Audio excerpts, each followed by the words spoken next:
आप सभी को सुंदर शरद पूर्णिमा की बहुत बहुत बधाई हो। बाबा विश्वनाथ की कृपा आप पर सदा बनी रहे। आ गया शरद पूर्णिमा की रात्रि।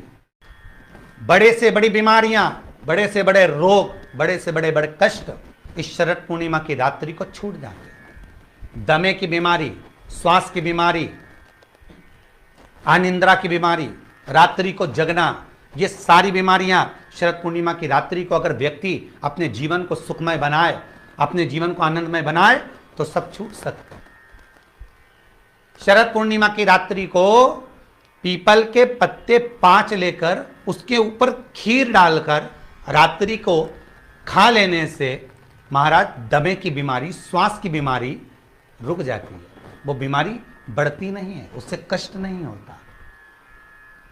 जिन बच्चों के नेत्र कमजोर होते हैं, रोशनी कमजोर होती है, शरद पूर्णिमा के दिन रात्रि को 12 बजे भगवान चंद्रदेव का दर्शन कराइए।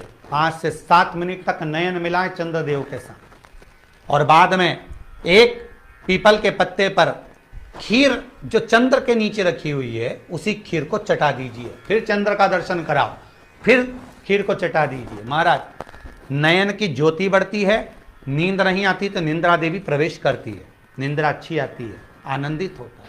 महाराज जिस व्यक्ति के शरीर में गांठ पड़ जाती हो, शरीर काला पड़ जाता हो, चट्टे पड़ जाते हो या दांत खाज खुजली हो जाता हो, उसके लिए भी शरद पूर्णिमा की रात्रि को 12 बजे महाराज भगवान चंद्रदेव के लिए 21 दिए जलाए जाते हैं। उस 21 दिए की कालोच एक थाली में इकट्ठी करी जाती है।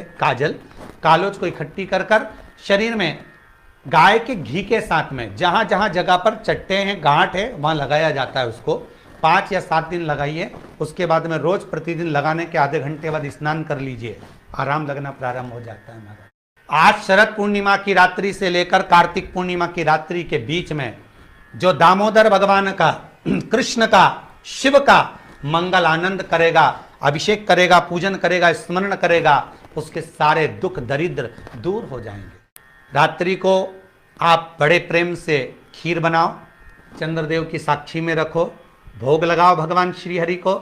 बन सके अगर लक्ष्मी की कमी है, लक्ष्मी नहीं आ रही है, व्यापार नहीं चल रहा है, तकलीफ बहुत ज्यादा है, घर में कष्ट है, कर्जा ज्यादा है, तो एक तांबे के कलश के ऊपर, तांबे के कलश में पानी भरना, कटोरी रखना, उस पर लक्ष्मी जी की मूर्ति रखना। लक्ष्मी जी की मूर्ति नहीं हो तो चांदी का सिक्का रखना। उसके सम्मुख में आप 31 दीपक 31 दीपक घी के लंबी बाती के जला देना। महाराज एक एक कमल गट्टा उस 31 दिए के अंदर डाल देना और लक्ष्मी जी का पूजन करना, लक्ष्मी जी का स्मरण करना, खीर का भोग लगाना, पान के पत्ते पर खीर रखना, 5 पत्ते पर खीर का भोग लगाना और माता लक्ष्मी से विनती करना। सुबेरे 4 बजे तक वो रखे रहने देना, सुबह 4 बजे वो उठाना, लक्ष्मी को वापिस तिजोरी में या सिक्का हो तो उसको अलमारी में रख देना। जो खीर बनी है वो प्रसाद के रूप में सुबह 8 बजे, 10 बजे, 9 बजे जब खाना हो प्रेम से खाना। माता जो दिए लगाए हैं वो ठंडे हो गए होंगे, उनको रखे रहने देना, बाद में काम आते रहेंगे, या दिए विसर्जन करना हो तो आपकी मर्जी है। पर वो मट्टी के दिए लगेंगे, आटे के दिए नहीं लगेंगे, मट्टी के दीप लगाना है आपको। 31 घी के दिए लगाना है। लक्ष्मी जी का पूजन करो, कंकु, चावल, हल्दी, मोली से, सब तरह से। शरद पूर्णिमा की रात्रि को सुख मिलेगा, आनंद मिलेगा, लक्ष्मी की वृद्धि होगी, कार्य सिद्धि होगी। दूसरा क्रम, अगर कार्तिक पूर्णिमा हो, शरद पूर्णिमा हो, ये दोनों पूर्णिमा पर शरद पूर्णिमा के दिन आप शाम को प्रदोष काल के समय 4:30 बजे से 6 बजे के बीच में 1 लोटा पानी, उसमें 5 बेलपत्र रखकर, 1 कमलगट्टा डालकर भगवान चंद्रेश्वर महादेव के नाम से भगवान शंकर को चढ़ा दीजिए। आपकी जो कामना हो वो कामना कर कर चढ़ाएं, विनती करें चंद्रेश्वर महादेव को और निवेदन करें कि हमारा ये कार्य सफल हो। केवल शरद पूर्णिमा के दिन चढ़ाइए, कार्तिक पूर्णिमा तक क्या फल मिलता है हमको जरूर बताइए। आज भी शरद पूर्णिमा की रात्रि को और कार्तिक पूर्णिमा की रात्रि को गर्भवती नारी अपनी नाभि पर यदि चंद्र की दृष्टि पड़वा लेती है तो बच्चा विकलांग पैदा नहीं होता है।